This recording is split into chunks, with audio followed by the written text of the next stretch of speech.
அடுத்தது நம்ம சட்ட அமைச்சர் ரகுபதி இன்றைக்கு ஒரு சர்ச்சைக்குரிய கருத்தை சொல்லியிருக்கிறார். விஜய் பிஜேபியோட சி டீமா, இவ்வளவு நாள் வர பி டீம்னாங்க, இப்போ சி டீம்ங்கிறது. அது எப்படி சி டீம்னா இப்போ தான் கரெக்டாக சொல்லியிருக்கு. ஏன்னா அவர் கரெக்டாக பிஜேபியோட ஏ டீம் எது, பி டீம் எது, சி டீம் எது அப்படின்னு சொல்லணும். அவர் சொல்கிறதுக்கு எதுக்கு விஜய் பிஜேபியுடைய ஏ டீம் டிஎம்கே. ஏன்னா 1999 பிஜேபியுடைய கூட்டணி ஆட்சியில் சேர்ந்து கூட்டணி ஆட்சியில் பங்கு வகித்து பிஜேபிக்கு ஆதரவாக இருந்தாங்கல்ல. அப்போ ஏ டீம் யார்? விஜய் கட்சி இவங்க தான், இவங்க தான், திமுக தான். நாணயம் வெளியிட்டது இவரே ராஜ்நாத் சிங்கை உங்களுக்கு வெளியிட்டார். உங்களுக்கு ஜி ஸ்கொயர் வைக்கும்போது அங்கே நேரில் போன உடனே ஜி ஸ்கொயர் ரைடெல்லாம் நிறுத்த வச்சிங்களே. ஆனால் வெளியில் மட்டும் பிஜேபி எதிர்ப்புன்னு சொல்லிக்கிறீங்களே. உங்கள் அப்பாவுக்கு 80 அடியில் கடலில் செலவைக்க போகிறோன்னு மத்திய அரசுலேருந்து அனுமதி கொடுத்தாங்களே. அதனால் உண்மையிலேயே பிஜேபியுடைய ஏ டீமு திமுக தான். அதை ரகுபதியாக தான் சொல்லியிருக்காரு. அப்போ பி டீம் யாருன்னா பிஜேபியுடைய கூட்டணி சேர்றாங்களா அதிமுக. அதனால் அவங்க பி டீமா சொல்லி ஏ டீம் ரைட்டு. நீங்கள் பிஜேபி கூட்டணி ஆட்சியில் இருந்தீங்க, பல விஷயங்களில் பிஜேபியோட காரியம் சாதிச்சுக்கிட்டீங்க. பி டீம் ரைட்டு, ஏடிஎம்கே கூட்டணி சேர்ந்துருக்காங்க. விஜய் சி டீம்னு சொல்கிறீங்களே, அது எந்த அடிப்படையில் வச்சு சொல்கிறாங்கன்னு ரகுபதி நாட்டு மக்களுக்கு வழங்கணும். அவங்க தான் பிஜேபியுடன் கூட்டணி இல்லைங்கிறாங்க. பிஜேபி சேர்மணியில் நாங்கள் சேர மாட்டோங்கிறாங்க.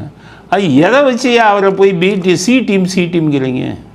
அதனால் என்னுடைய கருத்து பிஜேபியின் ஏ டீம் என்பது திமுக தான். அதிமுக பிஜேபியோட கூட்டணி சேர்வதனால் நீங்கள் பி டீம்னு சொன்னீங்கன்னா சொல்லிக்கோங்க. ஆனால் விஜய் பிஜேபியின் சி டீம் என்று சொல்வதற்கு அடிப்படை ஆதாரங்கள் எதுவும் இல்லை.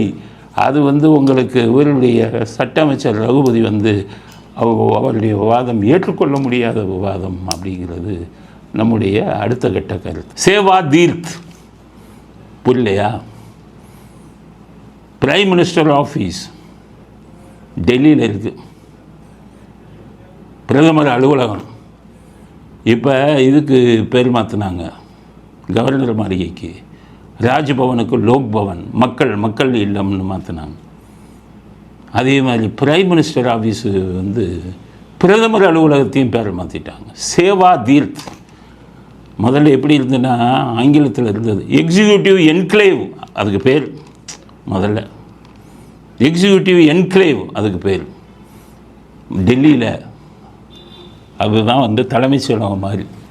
அங்கே பிரதம மந்திரியோட அலுவலகம் இருக்கும், மற்ற கேபினெட் மந்திரிங்க அலுவலகம் இருக்கும், வெளிநாட்டு தூதர்கள் முக்கியமானவங்க அங்கே தான் சந்திப்பாங்க. இதுதான் பெரிய இடம். அதுக்கு பேர் எக்ஸிக்யூட்டிவ் என்க்ளேவ்னு ஆங்கிலத்தில் இருந்தது. அதை இப்போது சேவா தீர்த், சேவை செய்யக்கூடிய மையம்னு மாற்றிருக்காங்க. நல்ல விஷயம் தானே, நல்ல விஷயம் தானே. அதனால் சேவா தீர்த் என்று மாற்றியதை நாங்கள் வரவேற்கிறோம். ஆனால் இந்த சேவா தீர்த்துன்னு மாற்றிட்டாங்க, லோக்பவன்னு மாற்றிட்டாங்க, ராஜ்பவனை. டிஎம்கே என்ன பண்ண போகிறீங்க? இங்கே நீங்கள் இருக்கீங்களா தலைமைச் செயலகம், அதுக்கு பேர் என்ன? ஸ்டாலினுக்கு தான் கேட்குறேன். சென்ட் ஜார்ஜ் கோட்டை. சென்ட் ஜார்ஜுங்கிறவன் யார்? வெள்ளைக்காரன். அவன் பேரில் இன்னும் வச்சுக்கிட்டு எங்கும் தமிழ் எதிலும் தமிழ்ங்கிறீங்களே, வெள்ளைக்காரன் பேரை வச்சுக்கிட்டு அதில் போய் தலைமைச் செயலகத்தை வச்சுருக்கீங்களே. ஃபோர்ட்டு சென்ட் ஜார்ஜ்னு ஆங்கிலத்தில் பேர். முதலமைச்சர் இருக்கக்கூடிய அலுவலகம், சட்டசபை இருக்கக்கூடியது. அது மத்திய அரசாங்கம் மத்திய அரசாங்கத்தோட அலுவலகம். எழுதுங்க கடிதம், பிரதம மந்திரி அவர்களை சேவாதீர்த்து என்று மாற்றினீர்கள், வாழ்த்துக்கள். ராஜ்பவனை லோக்பவன் என்று மாற்றினீர்கள், வாழ்த்துக்கள். எங்களுடைய தமிழ்நாட்டில் ஆங்கிலேயர்கள் ஆண்டதை நினைவுபடுத்தக்கூடிய அளவிற்கு சென்ட் ஜார்ஜ் கோட்டைன்னு ஆங்கிலேயர்கள் பேரை வச்சுருக்காங்க. அந்த பேரை மாற்றிட்டு ஒரு தேசத்து தியாகி பேரை, தேசத்துக்காக தியாகம் செஞ்சவங்க பேரை வைங்க அப்படின்னு ஒரு லெட்டர் எழுதுங்க ஸ்டாலின். அவங்க மாற்றுறாங்கன்னா நீங்களும் மாற்றலாம். அதே மாதிரி சென்னையில் கார்ப்பரேஷன் பில்டிங் இருக்குது, மாநகராட்சி பில்டிங், அதுக்கு பேர் ரிப்பன் பில்டிங், வெள்ளைக்காரன் பேர். பிரதமர் அலுவலகத்தை மாற்றின மாதிரி இதை மாதிரி அதையும் மாற்ற சொல்லுங்கள். தமிழ்நாடு இதை நம்ம சென்ட் ஜார்ஜ் கோட்டையை தமிழ்நாடு பவன்னு மாற்றுங்க, இல்லை தமிழ்நாடு இல்லம்னு மாற்றுங்க, இல்லை தமிழ்நாடு ஆட்சியகம்னு மாற்றுங்க. அதே மாதிரி ரிப்பன் பில்டிங்னு வெள்ளைக்காரன் பேர் வைத்த கார்ப்பரேஷனையும் ஒரு தமிழ் பேரை வைங்க, இல்லை நம்ம இந்தியர்களுடைய சாதனை செய்த இந்தியர்கள் பேரை வைங்க, நாட்டுக்கு வந்து தியாகம் செய்த இந்தியர்கள் பேரை வைங்க, நாட்டுக்கு தியாகம் செய்த தமிழர்கள் எத்தனையோ பேர் இருக்காங்க, அவங்க பேரை வைங்க. அதனால் அவர்களுடைய சிந்தனை உங்களுக்கு வர வேண்டும் அப்படிங்கிறத ஸ்டாலினுக்கு சேவா தீர்த்துன்னு அவங்க பேர் மாற்றத்தை ஸ்டாலின் இந்த திசையில் வந்து சிந்திக்கணும் அப்படிங்கிறத அடுத்த கருத்தை பதிவு செய்ய விரும்புகிறோம்.